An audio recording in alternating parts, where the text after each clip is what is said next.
All right, we are back on stoichiometry, and we're adding just a little piece to the puzzle. We're adding in our mass to moles, moles to mass, otherwise known as theoretical yield. So I'm going to remind you right now, remember, only moles go into the BCA table. We're going to come back to that idea, but that's very important. Only moles go into the BCA table. So let's read our question. Using the Hoffman apparatus for electrolysis, a chemist decomposes 36 grams of water into its gaseous elements. How many grams of hydrogen gas should she get? And that, of course, would be the theoretical yield.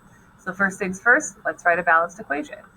H2O, water, is decomposed into its gaseous elements. So that means it's made of hydrogen gas and oxygen gas. Remember, those are diatomic, H2 and O2. Great. We will do a quick balance there. I'm going to put in the 1 there. Remember, we don't need to put that 1 in front when we balance an equation. But for our purposes right now, just for visualization, I'm going to stick it there. Now let's read our question some more. So we have 36 grams of water. I could not put grams in the BCA table. Only moles go in the BCA table. So first things first, I'm going to convert that 36 grams of water into moles. So I'm going to set up my proportion. We've done this a million times. You are hopefully at this point a professional mass to mole converter.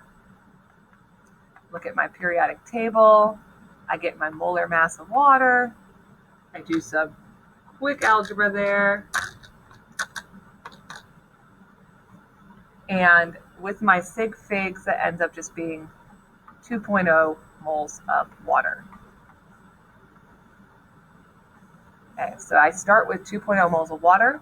Remember, I'm starting with 0 products before the reaction. We can't have any products because the reaction has not occurred.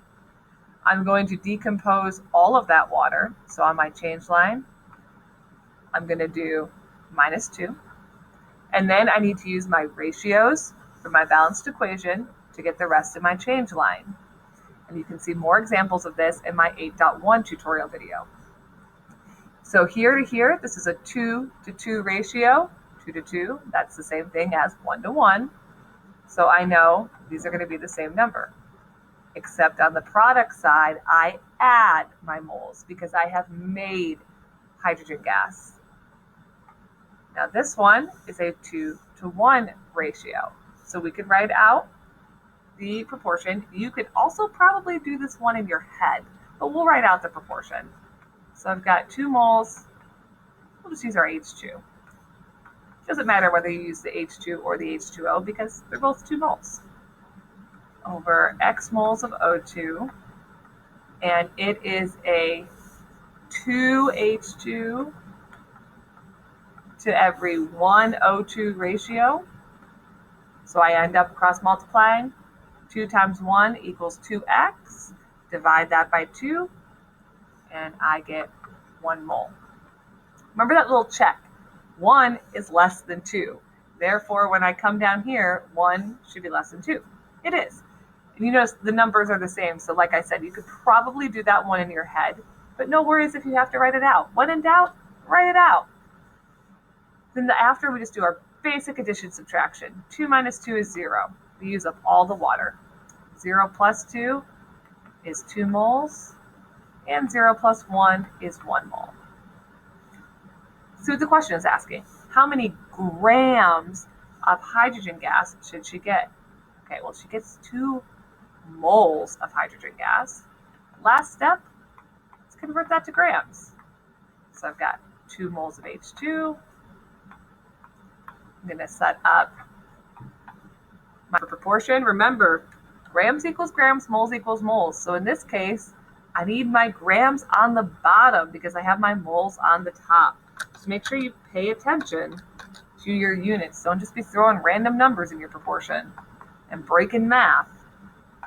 Pay attention to your units. So I've got 2.016 because I had to do 1.008 grams for every mole times 2 since hydrogen is diatomic.